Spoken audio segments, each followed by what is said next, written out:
Hello friends, welcome back to my channel. If you're new, welcome. My name is Christine. Today we are talking all about brow waxes. This video took me a long time to film, okay? I showed every single brow wax, tested every single one for at least a week, so I have a really good idea of which ones are my favorites and a good review on all of them. Before we go ahead and dive into the video, make sure you hit the subscribe button. Also hit that little notification bell that lets you know every time I post a new video every Tuesday and Thursday. And without further ado, let's go ahead and get started. I feel like I'm having a really good brow day, and the more I experiment with brow wax and stuff like that, the better my brows turned out. I feel like I used to reach for a really blocky, thick brow, and I used to get roasted all the time in the comments, and I finally got my stuff together, okay? I have a lot here to show you. I'm super excited to dive into this review. Like I said, I tried every single brow wax on camera, filmed myself doing it so you could see the before and after. I have a pretty good idea of each brow wax, what I like about them, dislikes, and all of that good stuff. So first I'm gonna walk you through how I do my brows.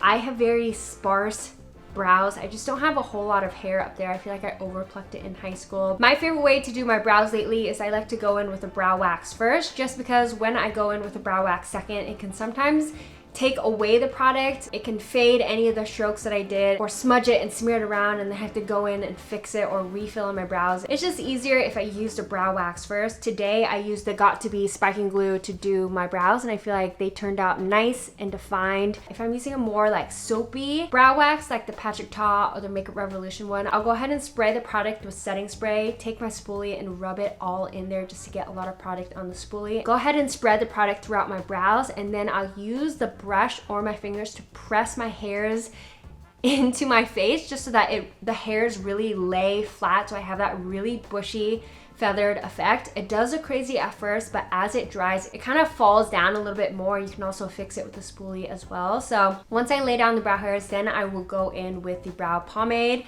I really like the ABH one. This is such a long-lasting eyebrow pomade, and I feel like it's water resistant, sweat proof, lasts me all day, and I love using the ABH number 12 brush with it just because I feel like this one has a really fine tip. It really helps me to replicate those brow hairs. And then afterwards, if I feel like I need to clean up my brows, I'll go ahead and take a flat brush and concealer just to clean the underside of the brows. Maybe take the spoolie and brush through the brow hairs just to really fix the hairs and allow it to set in place. So it usually takes me anywhere from 5 to 10 minutes. Lately, I've been really quick with my brows, and I just feel like brow waxes are so easy to use. My Asian hairs are really thick and stubborn, and most brow gels don't even do anything on my hair, so I've been loving brow waxes, soapy brows, and the look of just natural fluffy looking brows. So this has been my go-to look lately. There's also more jelly waxes, so there's the Got To Be, the ABH Brow Freeze is a little bit more of a jelly texture versus the soapy texture of the other ones. So these products, I don't need to spray it or add anything to it. I'll just use it right out of the tube or straight out of the packaging. With these ones, it's nice because I can actually use the brow wax before or after because it doesn't really affect the product too much. If you can, use the brow waxes first, and I think you'll like the way the effect looks so much better. Okay, so I have a lot of brow waxes here to talk about. I have a whole little baggie and a little cheat sheet of the ones that I'm going to talk about. The first brow wax I feel like I need to talk about is the Patrick Ta brow wax. This is the brow wax that started it all for me. This is the one that I first fell in love with, and it made me want to try all the other brow waxes that are out on the market. So I have the tinted version, and then I also have the clear version. I feel like I like the clear version way more. It's so beginner friendly. You cannot mess this up, and because it has no color, it doesn't really do anything to my brows except for lift it up, and then I can go in with the product to fill in my brows afterward. This one has to be one of my favorite brow waxes in my collection to this day. I feel like the brow wax really holds my hairs up all day, but it's still kind of a flexible hold, so if I wanted to go in with the spoolie and readjust my brows, I could totally do that. I activate this brow wax by using a setting spray. You can also use water, but I feel like using a setting spray just helps to add to the longevity of the brow wax, and it also just makes it really tacky and sticky, which help my brows stay up as well. So I've actually never used it with water. I've only used it with setting sprays. I believe it's the Catrice setting spray or the Milani. I don't remember which one. I'm pretty sure it's the Catrice HD setting spray. A couple sprays in there, really coat my spoolie and really rub it back and forth in this brow wax. With this brow wax, I really have to press my brows into my face. Some of the other brow waxes have a really good hold, so once I just comb it through my brows, they kind of stay like that. This one, I kind of have to set my brows into my face and I'll really push it into my skin using either a brush or my finger, but once I do that, I feel like they really stay up all day.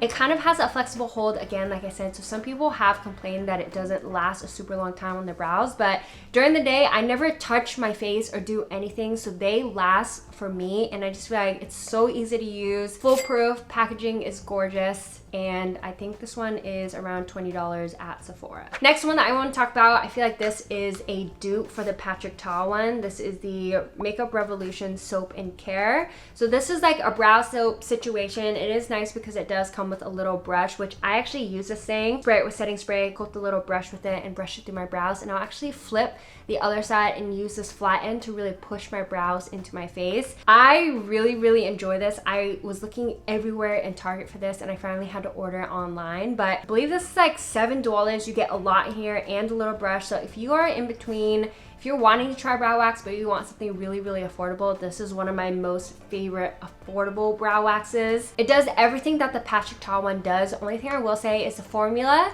is kind of like thin. Like once I spray it with setting spray and move the brush back and forth, a lot of the product comes up, so I feel like the actual product is not as like solid as the Patrick Ta one, because with the Patrick Ta I really have to get in there. With that one I get the perfect amount of product, but with this, because the product is so like almost like thinner, I get a lot of product on this brush, so sometimes I just get a little bit too much, so it's a little bit harder to work with, but it pretty much does the same thing. Product applies on top really nicely. Because I'm going in with the brow wax first, it's super important that any brow pencil or brow pomade that I use on top applies very smoothly. I don't want it to affect the formula of whatever I'm gonna apply on top, if that makes sense, and this one doesn't do that, so I really enjoy this. Next, I have the e.l.f. Wow Brow. I feel like this is not really advertised as like a brow super hold. This is different from everything else because it's not really a brow wax. It's more of a like brow gel / pomade. When I first used that, I was actually thoroughly impressed for a brow gel because it is really good, but it doesn't do the same effect as my other brow waxes. It doesn't give me that really fluffy, defined effect, and my brows don't really stay as well. But for $3, this is really good, and it, especially for a brow gel, and it's so small, it fits into any makeup bag, super easy to travel with, but it doesn't have as much hold as brow waxes do because it is a brow gel. But for $3, if you want something really affordable or you've just been looking for a new brow gel, this one is really good. Next, we have the ABH Brow Freeze. I feel like this product really went viral for Anastasia, and so many people were talking about this. I feel like it's very hit or miss for me. It's kind of hard for me to use because it has such a thick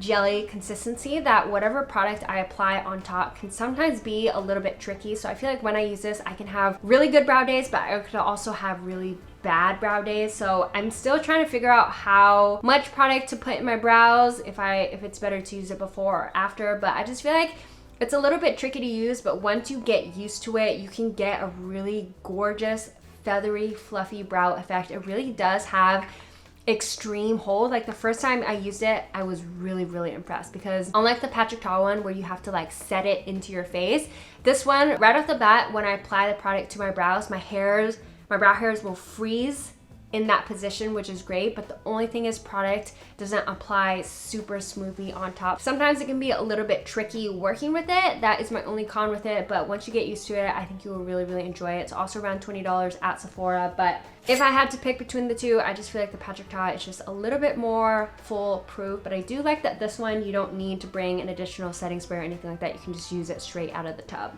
Next, I have the NYX Brow Glue. I feel like I saw people talking about this on TikTok and was very interested in trying this out, and for a while it was sold out, and I don't know if you could see, but it has a really like goopy texture and it looks like that in your brows as well. So it holds my brows enough. It's not quite as strong as like my Patrick Ta one or the ABH one, so it's kind of in between a brow gel and a brow wax.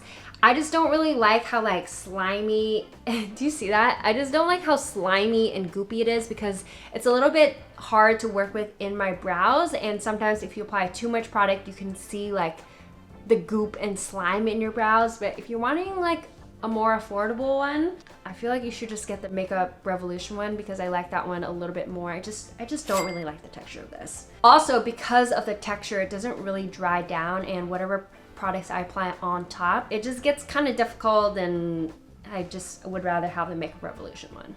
Got to Be Brow Gel. This is actually a hair gel, and I got this idea from Alana Davidson here on YouTube, and I love this stuff. This is probably between the Makeup Revolution and the Got to Be. Like, they're both different because this one is a gel and this one's more of a soap brow. These two are probably my favorite affordable brow wax situations. And this one gives my brows extreme hold. This is everything that I wanted the ABH Brow Freeze to be, but it actually dries down. Products apply on top really beautifully, and again, it's what I use to do my brows today, and I feel like I consistently get a really good effect with this. So out of the tube, I'll just go ahead and swipe my spoolie and then brush it through my brow hairs, and then I'll go ahead and pat it into my like skin and then go in with my product like I normally do. And I just feel like it has extreme hold. The only thing is, because it is a hair gel, my brow hairs can get a little bit like crunchy and stiff.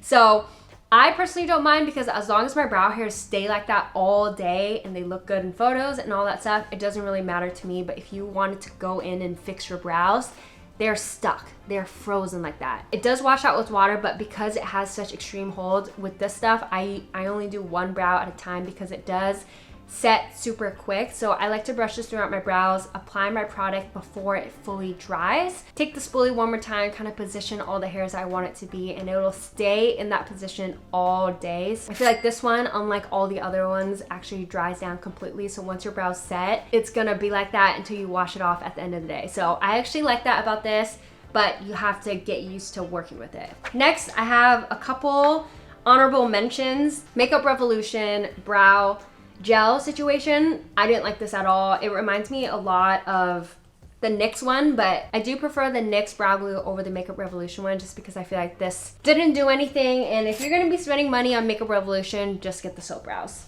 Then I have the Kosas Air Brows. I think these are kind of the same situation. These are meant to be brow gels, not like a brow wax or anything like that. So these didn't really do anything for my brows. It's just like any average brow gel.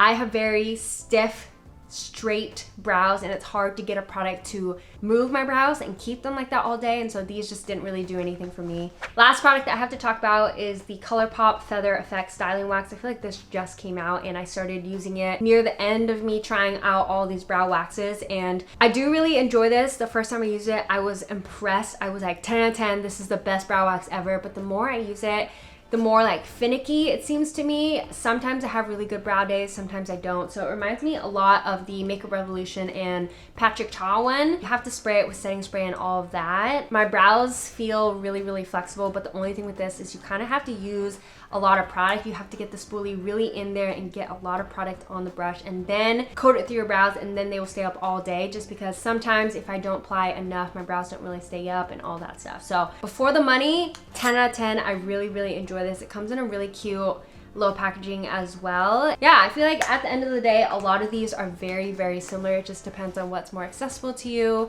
what you prefer to use. If I were to say like what is my favorite of the brow waxes, Patrick Ta one, my favorite, and then of the like more jelly ones, the Got to Be ones are my absolute favorite.